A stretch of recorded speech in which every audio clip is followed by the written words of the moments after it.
थी ऐतिहासिक रैली जो थी, ये इंडिया अलायंस की रैली थी। ये सारे लोकतंत्र बचाने वाली जो शक्तियां एकजुट हुई हैं भारत में लोकतंत्र की रक्षा के लिए, उन सब की रैली थी। वहां कोई नेता एक एजेंडे पर नहीं आ पाए आप लोग, एक एजेंडे पर नहीं आ पाए सर। कांग्रेस के हों, सपा के हों या अन्य किसी पार्टी के हों, व्यक्ति महत्वपूर्ण नहीं था। जयराम रमेश जी ने भी बोला, और ना भविष्य में भी व्यक्ति महत्वपूर्ण नहीं है। अब इस पर तो धर्मेंद्र जी से एक बार बनता है, क्योंकि मुझे लगता है कि आम आदमी पार्टी के लिए महत्वपूर्ण नहीं, उस व्यक्ति से इंपॉर्टेंट तो और कुछ होगा नहीं। पूरा कर लेने दीजिए, धर्मेंद्र जी को भी लीजिए, पूरा कर लेने दीजिए। और प्रधानमंत्री आशुतोष जी, चयन होने तक व्यक्ति महत्वपूर्ण नहीं होगा, पूरे सब लोग मिलकर फैसला करेंगे। लेकिन आज आपने सुनीता केजरीवाल जी को सुना, सुन लीजिए, आज आपने सुनीता केजरीवाल जी को सुना, और हमने कल्पना जी को भी सुना। दोनों वो दिल्ली वासियों को संबोधित नहीं कर रही थी, आई थी। लेकिन वो दिल्ली वासियों को आके अपना एकजुटता वहां दिखाई, उनके परिवार का। सुनीता केजरीवाल जी ने बहुत सारे मैसेजेस दिए हैं, और यहाँ से आप ये कहिए कि एक ऑफिशियल लॉन्च भी हो गया। सुनीता केजरीवाल एक बहादुर महिला है, देश को एक नई नेता भी मिल गई है, मुकाबला कर रही है परेशानियों का। हाँ सर, उन्होंने बताया कि 75 साल में, देखिए सुनिए ना, वो शायद भूल गई थी कि जिनके लिए बोल रही है, केजरीवाल को झुकाने का, तोड़ने का प्रयास किया जा रहा है। लेकिन ये परिवार डट के खड़ा है, और सुनीता केजरीवाल जी तो लोकतंत्र को मजबूत करने आई हैं। कल्पना सोरेन तो लोकतंत्र की अपनी लड़ाई में अपना योगदान देने आई है। ठीक है, ठीक है। आशुतोष जी, आज जब सुनीता केजरीवाल जी संबोधित कर रही थी तो दिल्ली वासी नहीं, उन्होंने देशवासी कहा। 140 करोड़ उन देशवासियों को संबोधित कर रही थी, ना केवल संबोधित कर रही थी, बल्कि आप ये देखिए उनका हाव भाव भंगिमा अगर आपने देखी हो, वो गारंटी गिनवाती हुई नजर आई, उस पर हामी, और अगर कोई नामंजूर है कोई चीज तो उसको भी नारे भी लगवाती हुई वहां पर नजर आई। क्या था ये?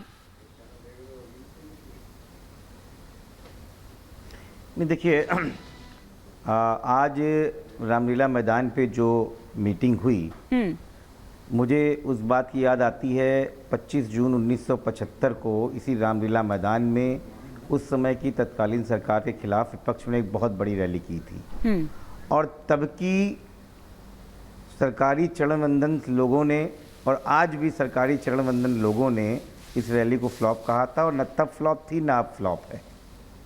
आज कईयों के कैमरों के लेंस इसलिए हिल गए हैं कि इतनी बड़ी रैली, इतने विरोधाभास होने के बावजूद, इतना कुछ होने के बावजूद भी इंडिया गठबंधन मजबूत है और 2 महीने में देश के आम चुनाव में जा रहा है।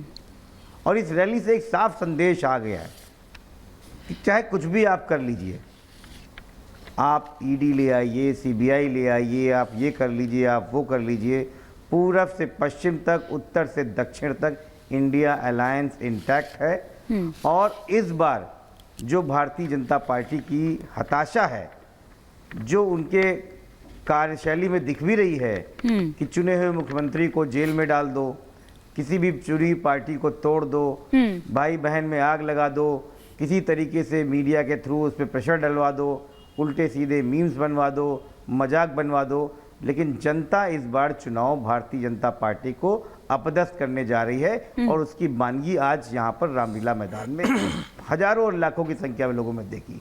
ठीक है, इसको हम आंख नहीं बंद कर सकते। हाँ ठीक है, आंख बंद नहीं कर सकते। सौरभ दुबे जी, कैसे भी सही कोशिश कर रहे हैं कि आम आदमी पार्टी और कांग्रेस में है। हाँ ठीक है, ठीक है, एक विपक्षी एकजुटता वहां पर देखने को मिली। वो ठीक है कि सबके अपने अपने मुद्दे थे, सबके अपने अपने एजेंडे थे, और उस मंच के जरिए, क्योंकि देखिए इंडिया ब्लॉक की ये एक पहली बड़ी रैली थी जहां पर इन तमाम मुद्दों को, और दिल्ली में इसलिए क्योंकि दिल्ली से शायद गूंज उसकी ज्यादा होती है, असर उसका ज्यादा पड़ता है, मीडिया भी उस तरीके से कवर करती है, यही कारण रहा कि दिल्ली से वो गूंज सुनाई दी। आपको लगता है कि इस बहाने ही सही वो एकजुटता आज नजर आई?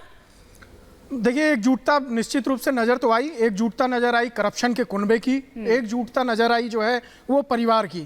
परिवार, अब एक तरफ जहां उत्तर प्रदेश परिवार दिखाई दिया, अखिलेश यादव जी जो स्वर्गीय मुलायम सिंह यादव के पुत्र हैं, एक तरफ कश्मीर का परिवार दिखाई दिया, एक तरफ कांग्रेस के पूरे 3 लोग परिवार के दिखाई दिए, और एक मजे की बात क्या थी कि वहां पर आज एक नए चेहरे को लॉन्च करना था। वो था आम आदमी पार्टी के मुखिया कि पत्नी को लॉन्च करना, मतलब एक परिवार के सदस्य को वहां पर आज लॉन्च करने का प्रोग्राम किया गया था। मैं ये पूछ रहा हूं नागर साहब से, या पैनल पे बैठे लोग हैं, आप एक बात बताइए नागर साहब, ये राहुल गांधी जी जब पंजाब में वोट मांगेंगे तो वो आम आदमी पार्टी के लिए मांगेंगे या कांग्रेस के लिए मांगेंगे?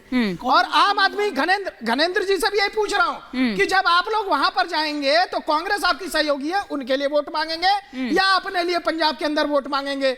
मतलब आप बिना मुद्दों के जो मंच पर बैठे हुए हैं, मुद्दे नहीं है, सिर्फ सुनिए, जो करप्शन है एक दूसरे का उसको छिपाने का प्रयास, करप्शन की भी नहीं है। कांग्रेस का जो है अभी अभी खाता सीज हुआ है, कांग्रेस के ऊपर इनकम टैक्स ने बड़ी कार्रवाई की है, तो मतलब उस इनकम वो टैक्स अब आ गई ना, अब कुछ भी सरकार नहीं 3,000 करोड़ का नहीं कर रही है। 3,000 करोड़ का पेनल्टी लगाने का काम जो अवैध रूप से हो रहा क्या है। मैच फिक्स है? क्या मैच फिक्स है? राहुल कह रहे हैं ना। मैं उस पर आ रहा था। देखिए मैच अगर फिक्स है तो आप अपने आ रही हूँ सर, आ रही हूँ, आप काउंटर रिएक्शन दीजिएगा। करता हूँ कि राहुल गांधी जी से मैं अनुरोध करता हूँ, आप अपने कार्यकर्ताओं की तौहीन क्यों कर रहे हैं, उनका मजाक क्यों उड़ा रहे हैं? अगर मैच फिक्स है तो आप वायनाड से क्यों चुनाव लड़ रहे हैं? अगर मैच फिक्स है तो आप इतने लोगों को टिकट क्यों बांट रहे हैं? जब जानते हैं आप मैच फिक्स है तो आप तुरंत जाइए, FIR करवाइए, आप तुरंत जाइए, चुनाव आयोग के पास राइटिंग में लिख करके डेलीगेशन चला जाए, वो दे दे, आप चले जाइए सुप्रीम कोर्ट। और यही बात जो है, आप चुनाव जो परिणाम आएंगे उसके बाद रोना आपका तय है।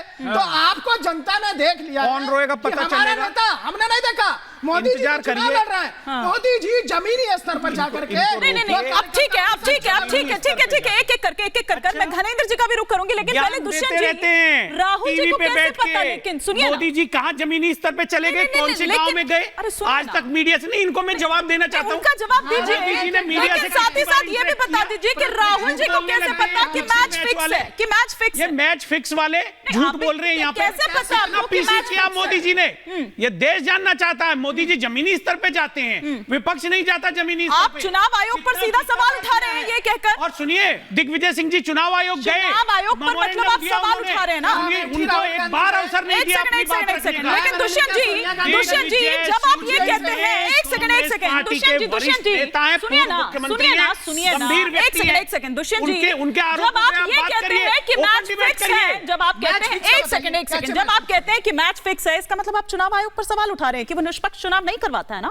ये इसमें कोई दो राय है क्या? आप सवाल उठा रहे हैं चुनाव आयोग पर। दिग्विजय सिंह जी ने देख लीजिए, दो कांग्रेस का चेहरा देख लीजिए, रखी, मेमोरेंडम दिया, यहाँ पे मान लिया आपके चैनल पे शंकाओं को उन्होंने रखा है, क्या हम करके चुनाव लड़वाते हैं? ठीक है, एक एक करके एक बार पहले कंप्लीट करने देते हैं। हाँ ठीक है, कंप्लीट कर लेंगे, एक बार अगर आ रही हूं उस पर। ऑपोजिशन का कोई नेता जो 2 बार देश में एक बड़े राज्य का मुख्यमंत्री रह चुके हैं, वो कोई बात अगर कहना चाहते हैं तो आप उस पर ओपन डिबेट आयोजित करिए। नहीं, पर आप चुनाव आयोग को सीधा ये सवाल उठा देंगे, नहीं है चुनाव आप ये कह देंगे अच्छा, चुनाव आयोग से सवाल करने का प्रत्येक भारतीय का अधिकार है। और चुनाव आयोग को उनके प्रश्नों का उत्तर देना चाहिए। अगर